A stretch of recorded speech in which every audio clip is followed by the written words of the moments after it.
هاتوین بۆ ئەم ملتەقایە کە ملتەقای چوارەمە کە ئیتیحای عولەما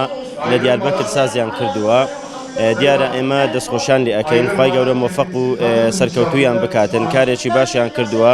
کۆکردنەوەی ئەو هەموو زانا و ئەو هەموو خەڵکە لێرەدا ئەوە نیشانەی دڵسۆزی و نیشانەی ئەوەیە کە لە خەمی ئیسلام و مسلماناندان دووبارە دەستخۆشیان لێ ئەەکەن و تەمەنای سەرکەوتن و تەوفیقیان ئەەکەن لە خوای گەورە. دیارە خۆی لە خۆیدا بەستنی ئەم جۆرە ملتەقایانە، ئەم جۆرە کۆبوونەوانە ئیشێکی چاکە، ناساندنی زانایانی مەسەڵەن پارچەیەکی تر بە پارچەیەکی تر، ئەمە بەڕاستی شتێکی زۆر مهمە، چونکە من کە لە کوردستانی عێراق ڕاهاتووم، لێرانەدا خەڵکی کوردستانی سووریا تێدایە، خەڵکی کوردستانی تورکیای تێدایە و لەوانەیە ئەوانەی ئێرانیشی تێدان. ئەمە بەڕاستی کارێکی زۆر باشە، وەکو لە یەک لە ملاحەزەکانیش کە باسم کرد لەوێندەر، ئیش بکرێتن بەهۆی ئەو دڵسۆزانەی کە دەستیان داوەتە ئەم کارە پیرۆزە، ئیش بکرێتن بۆ ئەوەی کە اتحادێکی عولەما، یەکێتی زانایانێکی گشتگیری لە ناو زانایانی کوردستان پێک بێتن، وەکو ئەو اتحاد عولەمایی کە جیهانی هەیە، ئێمەش هاوشێوەی وان اتحاد عولەمایەکمان هەبێتن و مەرجەعێکمان هەبێتن کە بتوانین لە هەموو کێشەکاندا، لە هەموو حەدەث و ڕووداوەکاندا ئەوان دەنجی خۆیان هەبێ، ڕەنجی خۆیان هەبێتن و دووبارە و سێبارات دەستخۆشی لە بەڕێوەبردننی ئەو ملتەقایە ئەکەین کە بەڕاستی من بخۆم زۆر پێ خۆشحاڵ بووم بە دیتنی ئەو هەموو وەجهە نورانیانە، بە بینینی ئەو هەموو خزمەت و ئەو هەموو ئیلتیزاماتی کە ئەم مەدارسە ئیسلامیانە لەم وڵاتی ئێمەدا هەن. بەڕاستی ئەمە جێگای دەستخۆشی و جێگای دڵخۆشی و جێگای سەرفرازیە. وەسەلام عەلەیکم وەڕەحمەت اللهی وبەرەکاتوه. واتە کوردستانی ڕۆژهەڵات ئەوە جاری دووهەمە کە لە کۆمبوون و جەڤاتە ئیتیحادی عولەما مشارەکەت دەکەم بە گیران و بەسترانی ئەم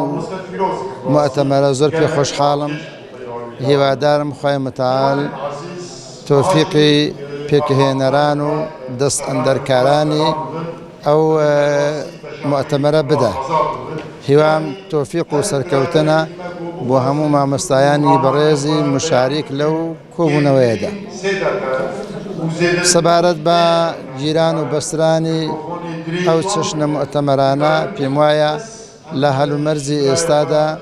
شتێکی زۆر پیرۆز و مبارەکە، کارێکی زۆر لازمە بۆ ئەوەی کە زانایانی ئیسلامی لە هەر چوار پارچەی کوردستانی ڕۆژهەڵات و ڕۆژئاوا، باکوور و باشوور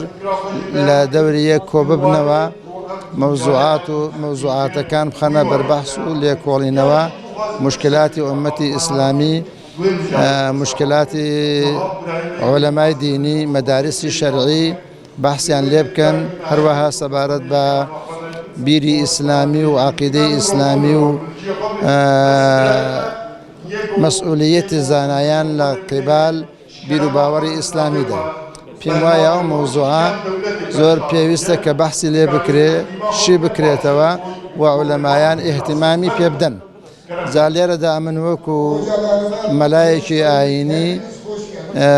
ڕسالەتێک و پەیامێکم هەیە بۆ مامۆستایانی بەڕێز و خۆشەویست. ئەویش ئەوەیە کە زانایانی ئایینی لە هەلومەرزی ئێستادا کە هەزمەیەکی زۆر شەدید لەسەر ئومەتی ئیسلامی و لەسەر عولەمای دینی و لەسەر مەدارسی ئیسلامی هەیە،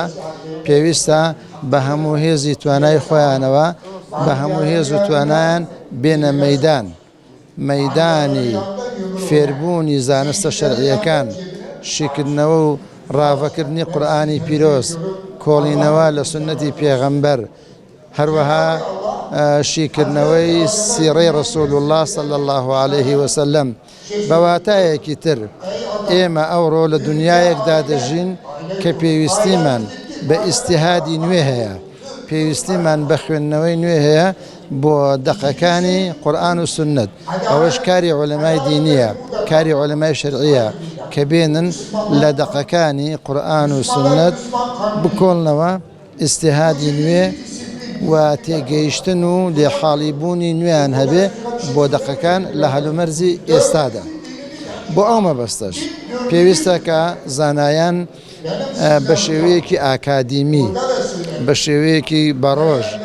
لە مەسائل بکۆڵنەوە خوێندنەوەی نوێمان بۆ قورئان هەبێ خوێندنەوەی نوێمان بۆ سنەتی پێغەمبەر هەبێ خوێندنەوەی نوێمان بۆ سیرەی ڕەسوول الله هەبێ خوێندنەوەی نوێمان بۆ مێژوو تاریخی ئیسلامی هەبێ بۆ ئەوەی کە بتوانین شتێکی دەرخوری ئەوڕۆ شتێکی پێویست بۆ ئەوڕۆ لە قورئان و سنەت و سیرە و تاریخ دەربێنین و بە تایبەتی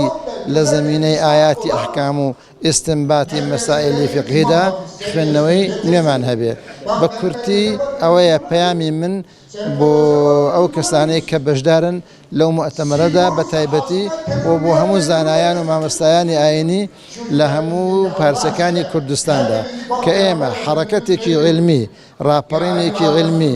نێهزەتێکی علمی نوێ ئینشاءالله دەست پێ بکەین بۆ ئەوەی کە بتوانین دینەکەمان بە شێوەیەکی بەڕۆژ بە ئومەتی ئیسلامی معرفی بکەین هیوادارم کە ئینشاءالله ئێوەش سەرکەوتوو بن. ئەم سەرەتا زۆر کەیف خۆشم خۆشحاڵم جارێکی دی بەشداری دەکەمەوە لەو پرۆگرامە زۆر کەیف خۆشم ئەلحەمدولیلا چۆک شکر ئەو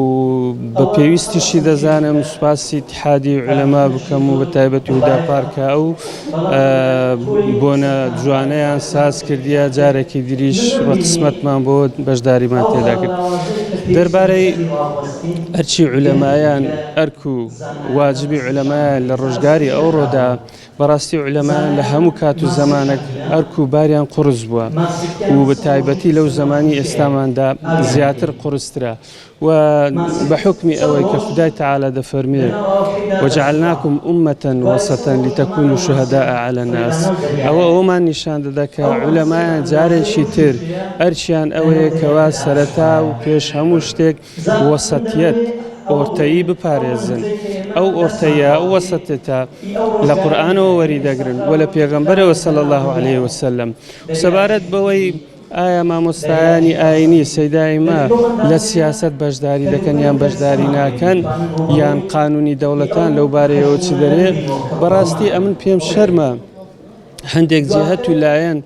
لە بۆ ئەوەی ئیسلامەتی ناشرین بکەن لە پێشچاوی خەڵکی باز لەوە دەکەن کەوا مەلا و مامۆستا و سەیدا لە دین دابڕێنن لە دنیا لە دەوڵەت دابڕێنن چونکو پێشەوای ئێمە قودوەی ئێمە محەممەد المستەفایە صلی الله عليه وسلم خاتەم الئەنبیاء ئەو دەوڵەتی دامەزراندیە ئەو سەرۆکی دەوڵەت بووە ئەو دەستوری دانایە هەر بەگەیشتنی بە شاری مەدینە ڕووناکردنەوەی شاری مەدینەی بە دانانی دەستور دەستی پێکرد برایەتی لە نێوان جوولەکە و مسلمانان و لەلایەکی تر لە بینی ئەنسار و مهاجر ئەوانە هەمووی بەمە دەڵێنکەوە بەڕاستی مسلمان سیاست دەکاتن و مەلایمەش